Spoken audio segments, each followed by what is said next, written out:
Olá, meus irmãos e minhas irmãs, eu sou William Gonçalves e vamos para mais uma reflexão na luz do Espiritismo. E hoje nós vamos trazer o caso do menino que foi devorado por piranhas, por peixes aqui no Brasil em 1957.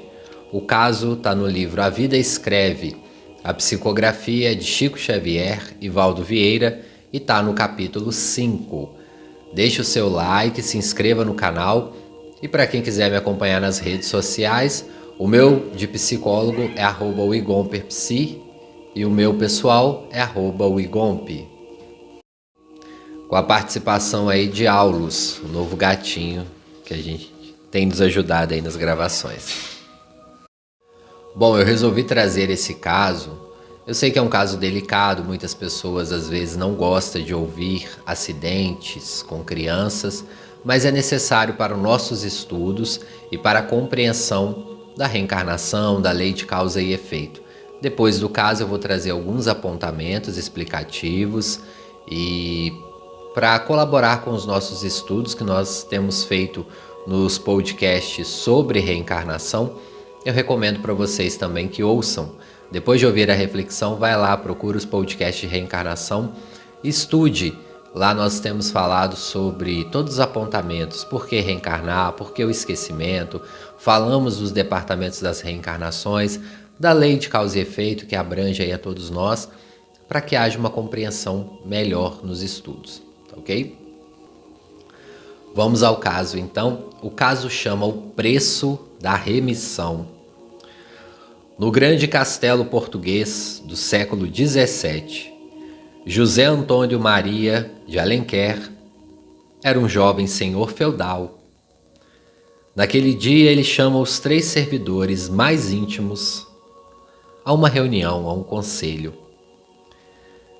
A intenção dele era liquidar José Joaquim, o pequeno bastardo, nascido nos últimos tempos da existência do pai viúvo. Manuel Macário, o mordomo, a esposa e a filha ouvem-no interessadas. Ganharão pequena fortuna pela cumplicidade. E José Joaquim era um menino de 7 anos que se deslumbra perante a vida, é conduzido pelos 4 a extenso poço lotado de peixes vorazes. E enquanto a criança fita o bojo das águas, o irmão desapiedado arroja-lhe o corpo frágil no precipício. Leve rumor, um grito abafado e depois o silêncio. José Antônio Maria de Alenquer senhoreia a enorme herança e a vida continua. Então aqui está explicando o caso que aconteceu no século XVII. Está bem autoexplicativo, mas para quem não entendeu, ele ali tinha um irmão mais novo. Para se livrar desse irmão, ele acaba cometendo aí esse assassinato com 3 cúmplices que eram funcionários da sua residência ali. E claro, todos receberam uma boa grana, mas para as leis humanas poderia não serem descobertos, mas para as leis espirituais aí já é outra coisa. Agora vamos para 8 de fevereiro de 1957. Telegramas nos jornais. A criança foi devorada em vida pelas piranhas. Em poucos minutos dela só restava o esqueleto. Presenciada pelos pais do menor, a horripilante cena. A população da pequena cidade de Monte Alegre, no Baixo Amazonas, ainda não se refez do choque emocional causado pela tragédia que envolveu uma criança de 7 anos, devorada em vida e em poucos minutos por um cardume de famintas piranhas. E o que é pior, na presença dos pais e do irmão menor, todos horrorizados. O menino Adilson, a vítima, filho do pescador Darian, era uma criança muito estimada pela sua vivacidade e pelo seu temperamento ameno. No dia em que perdeu a vida, de maneira tão bruta, havia sido mandado pelo pai em companhia de sua irmã Josefina, de 11 anos, numa pequena canoa, a fim de levar um recado a um conhecido, na outra margem do rio Gurupatuba, que corre nos fundos da casa do pescador. Já no meio da travessia, Adilson, a um movimento menos feliz, perdeu o equilíbrio e caiu na água, incontinente. O local onde mergulhou, o menor, tingiu-se de sangue. A infortunada criança caíra exatamente no cardume de vorazes piranhas, que em poucos minutos, ou mesmo segundos, a devoraram. Horrorizados, os pais de Adilson e a irmãzinha do menino assistiram à cena impressionante, sem nada poderem fazer. Tal a conhecida rapidez com que agem essa espécie de peixe. Refeito da brutalidade da cena e passado o cardume, o pai de Adilson, como um louco, mergulhou nas profundas águas do rio e de lá voltou trazendo apenas um esqueleto, quase totalmente descarnado. Essa ocorrência deixou chocado a quantos delas tiveram conhecimento. A voracidade das piranhas e o assombro da pequena família foram o preço da remissão, da falta cometida no século XVII. Bom, vamos às explicações, né?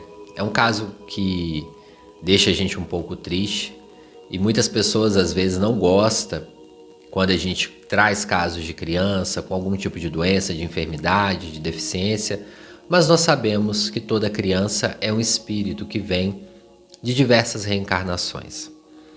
E às vezes esse resgate é pedido, é implorado no plano espiritual para acelerar a evolução. Bom, então o menino aí que foi devorado pelas piranhas era José Antônio Maria de Alenquer, o mandante, obviamente, desse assassinato no século XVII. E a família a qual ele reencarnou aqui no Brasil, alguns séculos depois, no ano de 1957, eram os cúmplices dele naquele momento. Ele foi o que mandou, o que empurrou, mas todos estavam envolvidos, pois atraíram a criança até o local. Todos eles tiveram uma parcela de culpa. E agora eles, como pais dessa criança, estavam resgatando através da dor e também ele através de uma morte prematura. No Livro dos Espíritos nós vamos ver, quando uma criança morre muito nova, uma criança desencarna, né, volta ao plano espiritual muito nova, pode ser uma provação para os pais, mas também pode ser um processo evolutivo que aquela família escolheu no plano espiritual, um alerta, um aviso, como se fosse um sinal amarelo.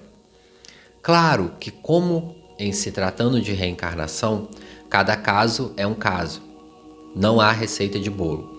Nesse caso que nós estamos trazendo aqui, ele, o espírito, escolheu passar pela mesma provação que ele havia feito no passado alguém passar. Muito provavelmente a mãe desse menino sofreu uma dor e também todos os envolvidos ali com aquela família, e ele escolheu passar juntamente com aquele grupo familiar que naquele momento eram os seus funcionários, os seus serviçais no século XVII. Mas aí pode gerar algumas dúvidas. Sempre que alguém comete um assassinato brutal, em outra vida ele terá que sofrer um novo assassinato brutal? Não, nem sempre. Porque nem sempre o resgate é pela dor. Às vezes é pelo amor. A pessoa evolui, aprende e vai através da caridade resgatando.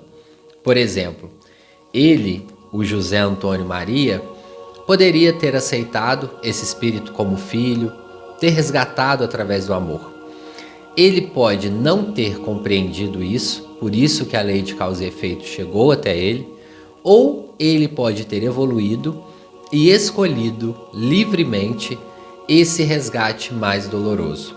Então há várias possibilidades nesse jogo aí. O espírito aqui, Hilário Silva, que escreve o livro através de Chico Xavier e Valdo Vieira, ele não traz esses detalhes. Mas isso é o que nós compreendemos através do Espiritismo. Às vezes é para nós que ainda estamos encarnados e para vocês que às vezes está tendo contato pela primeira vez com o Espiritismo, às vezes é um pouco complicado entender. Por que uma criança nasce com câncer? Por que uma criança nasce com algum tipo de deficiência? Por que crianças sofrem acidentes? Tudo isso fica mais compreensível quando nós entendemos as reencarnações, a lei de causa e efeito, que alguns dizem popularmente como ação e reação, mas é lei de causa e efeito. Nós entendemos que o espírito já passou por diversas etapas em outras existências. E assim como acontece na atualidade, que nós temos o nosso livre arbítrio de poder fazer o bem ou o mal, cada um é dono das suas escolhas, porém, ao fazermos o mal, teremos uma consequência, assim como ao fazermos o bem. Tudo tem uma consequência, positiva ou negativa. Basta que nós saibamos escolher cada atitude nossa. Como foi nesse caso triste aí, que houve esse, infelizmente, assassinato. Então, como nós estamos estudando aqui no canal, já temos vários temas de reencarnação, esse caso é um exemplo trágico de um resgate que acontece muitas das vezes. Isso nos coloca numa posição de menos solitários com as crianças enfermas? Não, muito pelo contrário. Quando nós vemos uma criança numa situação, ou quando nós vemos uma família perder uma criança, seja ela em qual condição for, e nós não estamos ali para julgar se foi um resgate familiar, se foi um resgate individual. Não, nós como espíritas estamos ali para acolher, para acalmar esse coração, para falar com aquela família, com aquela mãe, que o filho ou a filha dela está vivo no plano espiritual, está muito bem acolhido, porque as crianças são acolhidas imediatamente. Vem o esquecimento do passado e muito ali até a fase do início da adolescência, eles são recolhidos, são levados para colônias, aonde tem irmãs, irmãos com extremo carinho que ajudam eles nessa etapa, até que eles possam seguir para novas reencarnações ou continuar no plano espiritual em novo empreendimento espiritual, de trabalho, de ajuda, de assistência. Então, o que nós, enquanto espíritas, podemos fazer para essas famílias? Além do apoio, além da oração, se a pessoa der uma abertura, falar que está tudo bem com aquele espírito, mas sem dúvida a oração, porque a dor de uma mãe e de um pai neste momento é realmente de deixar todos nós com o coração partido.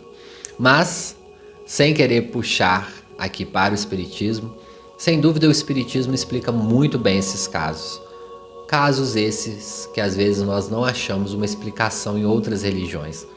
Ah, mas Deus quis que esse menino morresse no rio, devorado por esses peixes.